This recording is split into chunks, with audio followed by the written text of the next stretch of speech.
The Supreme Court just detonated a legal bomb under Donald Trump's entire defense, and the fallout is already hitting every corner of this case. Overnight, the justices wiped away the last shield protecting him, opening the door to instant arrest if judges decide he's crossed the line again. And now witnesses are collapsing, breaking down under pressure, exposing a level of chaos and intimidation no courtroom has seen in modern democracy. Prosecutors are calling it a meltdown. Judges are warning of jail, and Trump's own allies are cracking under oath. This is the moment everything turns, and what happens next might shock the country. President-elect Donald Trump is now the first president to be criminally sentenced in the history of our country. A New York judge delivered Trump's fate for his business fraud conviction just this morning. Rebecca Castor reports the president-elect will likely appeal. After the U.S. Supreme Court rejected Donald Trump's request to delay his sentencing, prosecutors in New York got their long-awaited wish. Judge Juan Merchan sentenced the president-elect to an unconditional discharge Friday for falsifying business records. That means Trump will not serve jail time, pay a fine, or be on probation, but it does officially make him a convicted felon. Which means by law he can't possess even a .22 rifle, a pistol, a bullet. But yet he can be the commander-in-chief of the world's most powerful military. Trump was not in New York for today's hearing. Instead, he appeared virtually from Mar-a-Lago. During his time to address the court, he doubled down on his position that the entire case is lawfare. It's been a political witch hunt. It was done to damage my reputation so that I'd lose the election, and obviously... All right, let's slow this all the way down and really sit in what's happening here, because this isn't just another trope story, and it's definitely not just another headline war between cable networks. We are living through something the United States has literally never seen before, a president-elect who is now a convicted felon, standing at the center of multiple criminal cases, openly defying court orders, and daring the justice system to do something about it. And the only reason this hasn't completely broken our system yet is because a handful of judges are still trying to keep the guardrails up while one man keeps driving straight at them. Here's the core reality. Donald Trump was convicted on 34 counts of falsifying business records tied to a hush money scheme to hide damaging information before an election. That's not paperwork. That's not a typo on a form. That's lying in order to manipulate what voters know. A New York judge held a full trial. A jury heard the evidence, and they came back with guilty on every single count. Sentencing follows Trump's conviction last May on 34 counts of filing false business records. Prosecutors say ahead of the 2016 presidential election, he paid off adult film star Stormy Daniels to stop her from talking about an alleged affair, which he denies. But I think the judgment will be far harsher for the New York court system than it will be on President-elect Trump. I think there's a very good chance that this could be reversed. Trump's legal team is appealing his conviction following this summer's Supreme Court ruling on presidential immunity. But prosecutors say that does not apply here because Trump was a private citizen when he broke the law. In Washington, Rebecca Castor, Fox 32 Chicago. Then, when Trump tried to stall the sentencing by running to the Supreme Court, the justices said no. The sentencing went forward. Now, the judge ultimately chose an unconditional discharge. No jail time, no fine, no probation. Some people hear that and think, well, that's it. He got away with it again. But that's missing the bigger picture. That sentence still stamps him permanently as a convicted felon. It still says in black and white that what he did was criminal. And more importantly, it happens in the context of something much larger, his ongoing pattern of contempt for the courts, and the Supreme Court's choice not to protect him from the consequences of that. Because while all this is happening, Trump isn't acting like a normal defendant who respects the process, disagrees with the verdict, and fights it on appeal. He's using his megaphone to go after judges, to target prosecutors, and to single out witnesses in a way that would land almost anyone else in jail before you could say contempt of court. Judges in these cases have issued gag orders. not because they're allergic to criticism, but because they have to protect jurors and witnesses from being turned into enemies of the MAGA movement. And Trump has broken those orders repeatedly. That's where contempt comes in. Contempt of court is one of the most basic tools a judge has to maintain order and fairness. If you threaten a witness, you get sanctioned. If you ignore a gag order, you get punished. If you keep doing it, you can be locked up. Not as some grand political statement, but because a court cannot function if people are allowed to ignore its rules whenever they feel like it. The whole point of a court is that its orders actually mean something. Trump has been testing just how much they mean. We've seen fines. We've seen stern lectures from the bench. We've heard judges say on the record that jail time is an option if this continues. And we've watched Trump take those warnings and turn them into fundraising emails and rally applause lines. He's discovered that he can turn contempt findings into content, another prop in the "I'm the victim of a witch hunt" narrative. For his movement, the more judges complain, the more proof they think they have that he's being persecuted. Meanwhile, there are real human beings on the other side of this. Witnesses who have been inside Trump's world, tabloid executives who helped kill negative stories, longtime aides who saw what was really going on, business associates who handled the money. These are people whose testimony is crucial to getting the facts on the record, and they're describing pressure and intimidation that goes way beyond normal public scrutiny. Think about what it means to know that if you tell the truth under oath, your name might be blasted out to millions of people by someone who has spent years training his followers to see any critic as an enemy of the people. That your home address could end up circulating in hostile corners of the internet.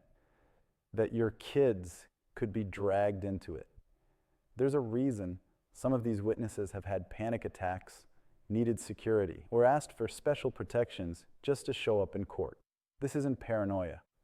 It's a rational response to a climate that has been carefully cultivated. It's also not accidental. This is part of the strategy. When Trump or his allies name a witness, question their loyalty, or paint them as part of some grand deep state conspiracy, they're not just venting.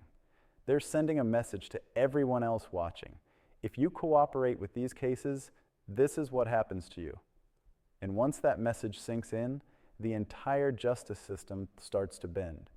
People think twice about coming forward. They soften their testimony. They decide it's just not worth the risk. That's the real meaning of those collapsed witnesses you see in headlines. It's not that people are literally fainting in the courtroom for dramatic effect. It's that they're being squeezed so hard, psychologically, socially, sometimes physically, that the process of telling the truth becomes almost unbearable. Judges can see it. Prosecutors can see it. And they're scrambling to patch up a system that was never designed for this level of coordinated pressure from a political movement. Now layer on top of that the Supreme Court's role. For months, Trump's legal strategy has been to run everything through the high court. Delay the trials, delay the sentencing, claim sweeping immunity. Suggest that because he was president once, whole categories of behavior are simply off limits to prosecutors, no matter what the evidence shows. The goal was to create a kind of force field around him, to make former president a legal shield instead of just a line in his biography. But here's what actually happened. The Supreme Court declined to block his criminal sentencing. It refused to give him the blanket protection he was asking for. It drew a distinction between official acts that might raise complex constitutional questions and private conduct that does not. And falsifying business records to hide hush money payments, that's not an official act. Violating gag orders, not an official act. Leaning on witnesses in ways that prosecutors say amount to intimidation, definitely not an official act. In other words, the justices did something fairly simple but incredibly important. They left the trial judges in charge. They said, in essence, we are not going to be the ones to stop you from enforcing your orders. If this defendant violates them, you have the authority to respond. If that response needs to be arrest, You don't need us to bless it first. That is a quiet but enormous rebuke of the idea that Trump is entitled to some special legal category no one else enjoys. And that's what makes this moment so dangerous and so clarifying at the same time. Because now there is no one else to point to. There is no higher court blocking consequences. If Trump keeps crossing lines, if witnesses keep getting targeted, if gag orders keep getting treated like suggestions, the decision about what happens next sits squarely with the judges closest to the chaos. They are the ones who will have to decide whether the next contempt violation gets another fine or a pair of handcuffs. Let's be real. That's a brutal position to put any judge in. Jail a former president, and you trigger a political firestorm that will dominate the world's headlines. Don't jail him when he's doing things that would get other defendants locked up, and you confirm exactly what so many Americans already suspect, that there are two systems of justice in this country, one for the powerful and one for everyone else. There is no easy choice there. There is only the hard question of whether you're willing to live with a double standard to avoid the backlash. But here's the thing, that backlash is already happening. When crowds chant that prosecutors are thugs and judges are corrupt, that's backlash. When court staff and jurors get threats, that's backlash. When politicians echo Trump's language and call these cases lawfare while ignoring the actual evidence that was presented at trial, that's backlash. The question is whether courts are going to bend in the face of that pressure or hold their ground. And this doesn't just matter for Trump. It matters for every future president, every senator, every billionaire who looks at this moment and quietly takes notes. If the lesson they learn is, if I build a big enough following, I can intimidate witnesses and get away with it, we've just rewritten the rules of American democracy without ever voting on it. The next person might be smarter, more disciplined, more subtle. The precedent will still be there. The flip side is also true. If the lesson is, even a former president can be sanctioned, even a former president can be jailed for contempt if he threatens the integrity of a trial, that sends a very different message. It says that courts still mean something, that the Constitution still means something, that when push comes to shove, we are still a country where the rules are supposed to apply up and down the ladder, not just to people without power. And I want to say something to people who are just exhausted by all of this, who feel like the system is broken beyond repair. I get it. It's tempting to tune out, to say nothing ever happens to these guys, or they'll always find a way out. But that cynicism is exactly what allows powerful people to keep bending the rules. If you already believe nothing matters, then you're not going to push for accountability. You're not going to show up when it counts. You're going to shrug while the line keeps moving. What's happening right now is not proof that the rule of law is dead. It's proof that it's under strain. Very real strain. It's a stress test. Courts are having to adapt in real time, sealing records that would normally be public, allowing remote testimony, crafting gag orders with surgical precision, and then defending them against First Amendment challenges. These are all imperfect tools, being used in imperfect ways, by human beings who didn't ask to be in the middle of a constitutional drama. But the alternative, doing nothing while witnesses are harassed into silence and orders are openly mocked, isn't really an alternative at all. It's surrender. It's admitting that as long as someone is loud enough, famous enough, angry enough, the system will simply step back. And if we go down that road, the damage won't stop with Trump. It will seep into every courtroom in this country, from small town trials to national cases. So where do we go from here? In practical terms, Trump will keep appealing his conviction. He'll keep claiming persecution. He'll keep pushing the limits of what he can say without landing in a cell. Judges will keep responding, step by step, violation by violation. At some point, one of those judges may decide that fines and warnings have run their course. If that day comes and he is actually jailed for contempt, the narrative will be brutal. You'll hear political prisoner. You'll hear banana republic. You'll hear people say this is the end of American democracy. But the truth is, democracy doesn't end when a powerful person is held accountable. It ends when they never are. And if that day doesn't come, if judges keep warning, keep fining, but never cross that final line, then we need to be honest about what that means too. It will mean that on some level, Trump was right when he said he could do things no one else could. Not because he's smarter or stronger, but because he turned fear into a shield and learned how to weaponize his own supporters against our institutions.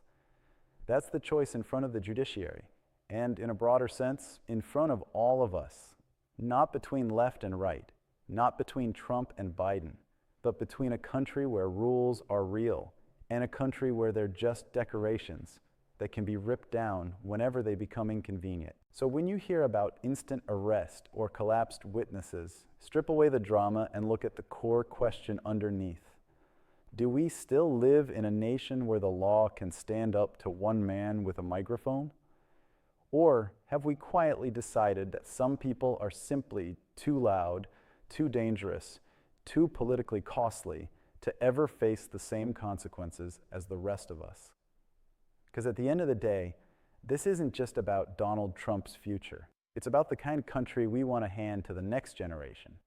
A country where truth can still be spoken under oath without fear, where judges can still enforce their orders without looking over their shoulders, and where the words, "no one is above the law," are more than just something we say when it's easy.